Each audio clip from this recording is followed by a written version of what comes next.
Хуульч шуугийнхаа шударга ёсыг төлөвшүүлэх нь захиргааны хэргийн шүүхийн ашиг сонирхлын зөрчилтэй захиргааны үйл ажиллагаанаас татгалзан гаргах боломжийг хангах зарчмын үүргийн талаар танилцуулж байна.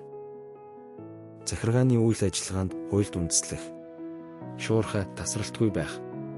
Хуульд заасан төрийн болон албаны нууцад хамаарахаас бусад үйл ажиллагаанд ил тод нээлттэй байх. Үр нөлөөтэй байх. Зорилгодоо нийцсэн бодит нөхцөлд тохирсон шийдвэр нь үндэслэл бүхий байх.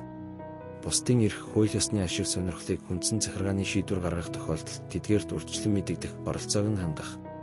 Ашиг сонирхлын зөрчилтэй захиргааны үйл ажиллагаанаас татгалзан гаргах боломжийг хангах. Хууль ёсны итгэлийг хамгаалах гэх тусгай зарчмуудыг баримтлана. Эдгээр зарчмуудаас ашиг сонирхлын зөрчилтэй захиргааны үйл ажиллагаанаас татгалзан гаргах боломжийг хангах зарчмын талаар дэлгэрүүлэн авч үзье. Энэ нь хувийн ашиг сонирхол болон албан тушаалтанд хуулиар хүлээлгэсэн албан үүрэг хоорондын зөрчлөөс урьдчилан сэргийлэх, төрийн ил тод итгэл даах байдлыг хангах, онцгой ач холбогдол бүхий зарчим юм.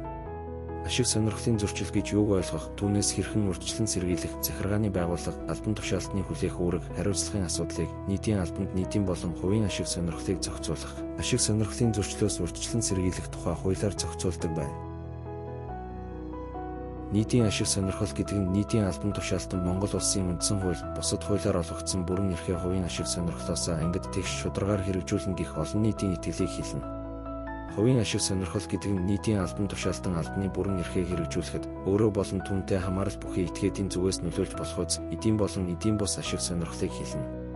Харин ашиг сонирхлын зөрчил гэдэг нь нийтийн албан тушаалтан албаны бүрэн эрхээ хэрэгжүүлэх үед түүний хувийн ашиг сонирхол нийтийн ашиг сонирхолтой зөрчилдөх болон албан үүргээ тэгш шударгаар хэрэгжүүлэхэд харшаар нөлөөлж болох үз нөхцөл байдлыг хэлнэ. Ашиг сонирхлын зөрчилтэй гэж ойлгогдох үз нөхцөл байдал гэж чухам юуг хэлж байгааг тодруулъя. Энэ нь тухайн албан тушаалтан өөрийн нэг ангид сурч байсан болон сурч байгаа этгээд мөн гишүүнчлэлтэнд хамаардаг холбоо, сан хамтын шийдвэр гаргадаг байгууллага, тэдгээрийн гишүүд, нэг нутгийн хүнгийх зэрэг олон нийтийн зүгээс ашиг сонирхлын зөрчилтэй гэж ойлгох үз этгээдтэй холбоотой асуудлаар үйл ажиллагаа явуулахыг тус ойлгоно. Мөн хуульд заасны дагуу албан тушаалтан аливаа этгээдийн зүгээс тавьсан албан үүрэгтэй зөрчилдөх хувийн ашиг сонирхлын асуудал, зам байдлыг төвчиж, албан үүргээ гүйцэтгэхдээ нийтийн ашиг сонирхлыг хувийн болон тусгай ашиг сонирхлоос илүүд үзэх бөгөөд захиргааны акт гаргах, удирдах, хяналт, шалгалт хийх, хариуцлага хүлээлгэх, гэрээ байгуулах, эдгээрийг хилэлцэх, бэлтгэх, оролцохын өмнө тус бүр ашиг сонирхлын зөрчилгүй гэдгээ илэрхийлсэн мэдээлэл гаргана. Нийтийн албанд нийтийн болон хувийн ашиг сонирхлыг зохицуулах, ашиг сонирхлын зөрчлөөс урьдчилан сэргийлэх талаар тайлбарлая.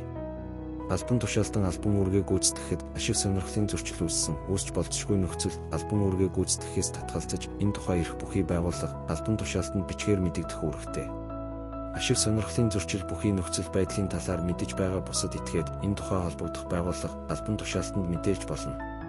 Ашиг сонирхлын зөрчлийн талаар мэдээлэл хүлээн авсан эрх бүхий байгууллага албан тушаалтан тухайн албан үүргийг өөр албан тушаалтнаар гүйцэтгүүлэх хэсэг шийдвэрийг нэн даруй бичгээр гаргана.